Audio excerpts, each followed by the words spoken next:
Why I had to do another Red Dead Redemption 2 playthrough.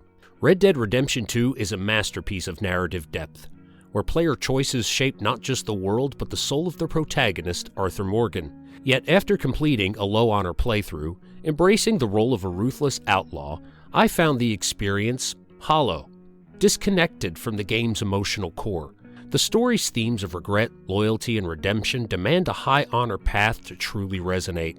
Playing as dishonorable Arthur, experiencing side quests as John Marston, accepting a non-canonical ending, and embodying an unconflicted outlaw all undermine the narrative's power.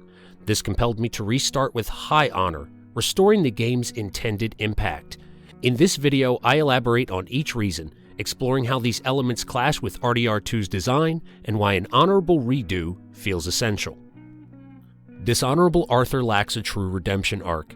At its heart, RDR2 is Arthur Morgan's journey from blind loyalty to a gang of outlaws to a man seeking personal atonement.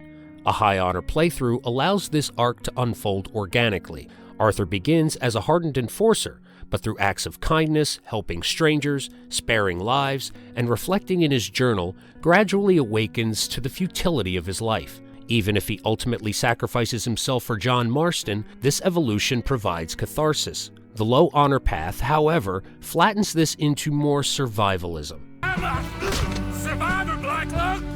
A survivor! That's all there is! Playing dishonorably means greeting every encounter with hostility, looting corpses without remorse, and ignoring opportunities for mercy.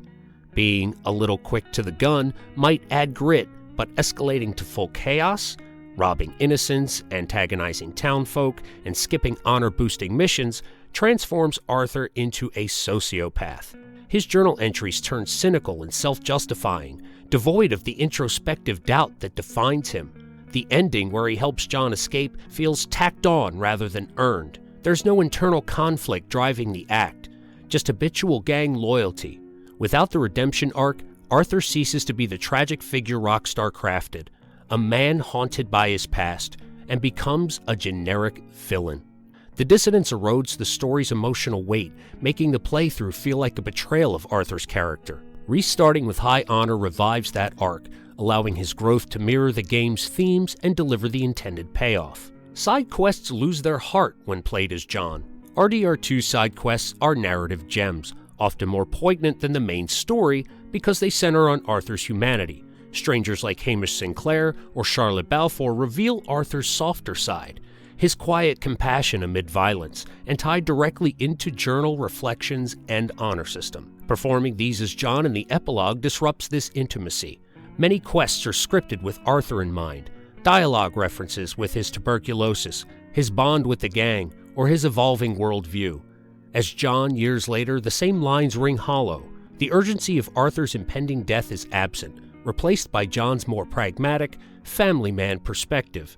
Even if time has passed and John logically completes unfinished business, like certain stranger follow-ups, the emotional core vanishes. RDR1 established John as a reformed outlaw building a life at Beecher's Hope. Layering Arthur's introspective quests onto him dilutes both characters. Moreover, the epilogue structure positions these activities as post-game filler, not integral storytelling. John's arc in RDR1 is about reluctant heroism and family legacy, not the random acts of kindness that humanize Arthur. Skipping to John for side content feels like forcing a square peg into a round hole, missing the heart that makes quests more memorable. A full high honor playthrough as Arthur ensures these moments land as intended, preserving their narrative purity before transitioning to John's story. The honorable ending is the canonical choice. Rockstar Games has implicitly endorsed the high honor ending as canon through tie-ins and developer intent. In Red Dead Redemption 1, John's recollections and the overall lore align with an Arthur who chose honor, helping others, questioning Dutch's madness, and dying with dignity atop a mountain at sunrise. The low honor variant, where Arthur succumbs to his illness in a grim, rainy showdown, contradicts this tone and RDR1's setup. Canonically, Arthur's sacrifice must carry redemptive weight to explain John's path, the escaping of the outlaw life, honoring Arthur's final wish. A dishonorable Arthur helps feel opportunistic, not sacrificial, weakening the bridge between games. Rockstar's trailers, artwork, and even the redemption in the title emphasizes uplift over despair. Low honor endings provide alternate flavor but aren't the true story. They're what-if scenarios for replay value. Accepting a non-canonical path diminishes the saga's cohesion. It turns RDR2 into a standalone chaos simulator rather than a prequel enriching RDR1. Restarting for high honor aligns with Kanan, ensuring Arthur's legacy fuels John's journey without contradictions, and delivers the iconic, hopeful conclusion fans associate with the series. An unconflicted outlaw undermines the story's mesh. RDR2's plot thrives on Arthur's internal turmoil, loyalty to Dutch clashing with growing doubts, violence tempered by fleeting morality. A high honor run amplifies this conflict. Arthur robs trains but aids the downtrodden, kills when necessary but spares when possible, creating a nuanced anti-hero whose actions evolve with the narrative. Full outlaw mode eliminates this tension, embracing chaos from the start, murdering witnesses, ignoring pleas, maximizing wanted levels, makes Arthur a one-note predator. Story beats lose impact. Dutch's descent into paranoia feels redundant when Arthur mirrors it from Chapter 1. Missions like lending money to Downs or debating philosophy with gang members fall flat without Arthur's conflicted responses. The narrative assumes a protagonist capable of change. An unconflicted version renders themes of brotherhood and betrayals superficial. The world reacts accordingly. NPCs flee in terror. Camps devolve into paranoia, but this reactivity highlights the mismatch. Arthur's voice lines, animations, and cutscenes are calibrated for a man at war with himself, not a gleeful anarchist. The story doesn't mesh because it's built around redemption's possibility. Removing conflict guts its foundation.